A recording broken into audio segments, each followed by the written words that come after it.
Hello, everyone. So recently, there is a headline which actually caught nation's attention that Delhi have approached the central government for a loan of 10,000 crore.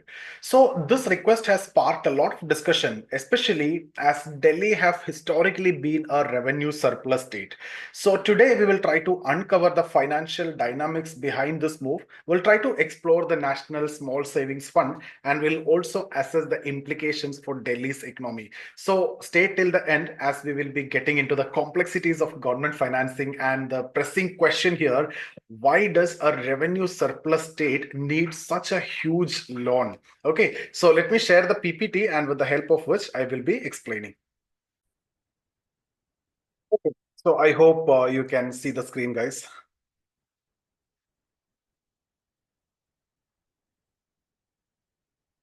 Right. Okay. So let's try to understand the Delhi's present financial position. See, Delhi government have actually requested a 10,000 crore from National Small Savings Fund for the financial year 2024-25. So this comes as the state prepares for upcoming elections. And surprisingly, Delhi's finance department initially opposed this move, arguing that the need for such funds might not arise due to the imposition of model code of conduct, so which again limit a new expenditure during the election period. But the government decided to proceed with the request, citing increased financial obligation. So let's try to understand what is this national small savings fund. Okay, so let me go with that. So if you see, the NSSF, National Small Saving Fund, have actually created in 1999 as a repository for public savings accumulated through schemes like post office savings, right, which include the recurring deposit and the saving deposit, national savings certificate, Kisan Vigas Patra, and then public provident fund, senior citizen savings scheme. So which among the following, if you get a question, you should be in a position to remember this. So this fund is actually managed by the Department of Economic Affairs under the Ministry of Finance, and that ensures transparency in public, using public savings. So states borrowing from this national small savings fund must repay with interest, which ultimately benefit the contributor. So that interest will be distributed. Now, why these loans are not much common? We need to understand that also.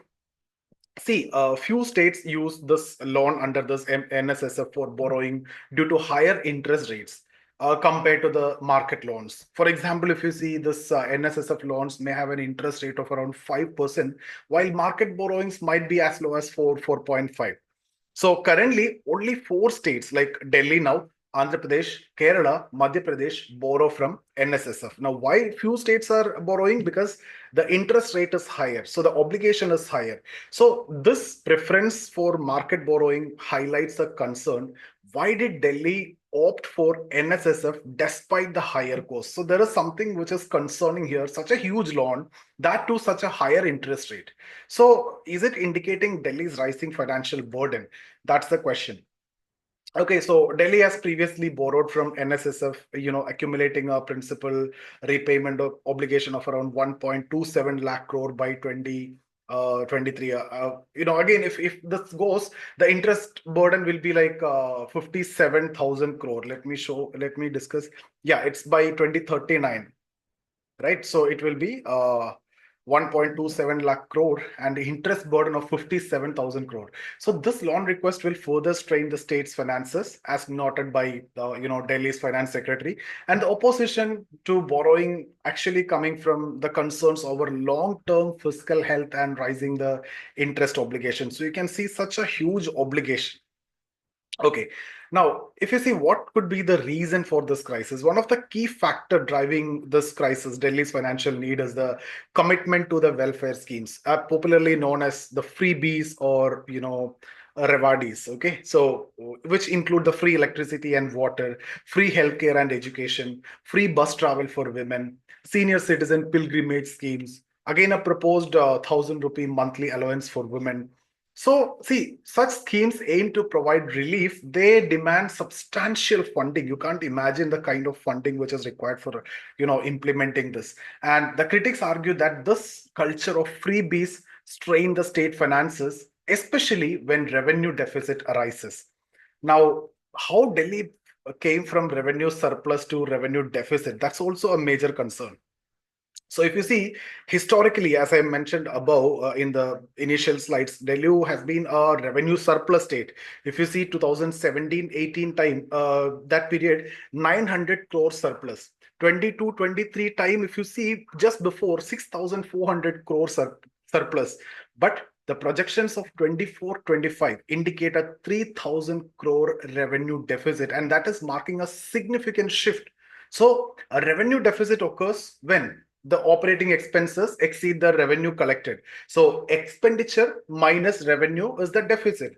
So that is actually leaving less room for developmental or capital expenditure. Now you don't have anything to spend for capital expenditure or developmental requirements. So the revenue which is coming is less than the expenses. That's when this deficit is coming. So it is 3,000 crore as the projected revenue deficit now. Now let's also look at the opposition critic here. See, the BJP again have criticized Delhi's financial management, pointing to mismanagement and unsustainable borrowing practices. Because I've shown you the statistics, and it is very clear that it is not going to be sustainable. So they argue that the state's move towards a revenue deficit and reliance on loans reflects the poor fiscal planning. Of course, yes, right? So the debate again underscores the broader issue of balancing welfare promises with fiscal prudence. You can make welfare promises, you can fulfill the commitment, but at the same time, the fiscal management is very much important. Otherwise, long term, it is not sustainable. Okay, now let's also look at the implications and the future. So, see, Delhi's loan request again raises question about the fiscal sustainability and the reliance on public savings for government spending. And the key concerns include increased debt servicing burden. So, debt servicing, that the cost, the interest cost and everything, so the rising interest payments will limit funds for developmental projects.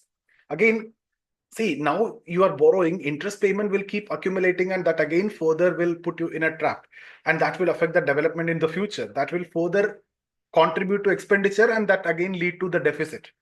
Again, impact on the public savings. See, the use of NSSF funds must prioritize transparency and efficiency to maintain the public trust. Again, if you look at the election dynamics here, the timing of the loan request during the election again draws scrutiny, with critics questioning whether it is driven by any kind of political motives or not. So that's all what I want to discuss. Now, what could be the conclusion here?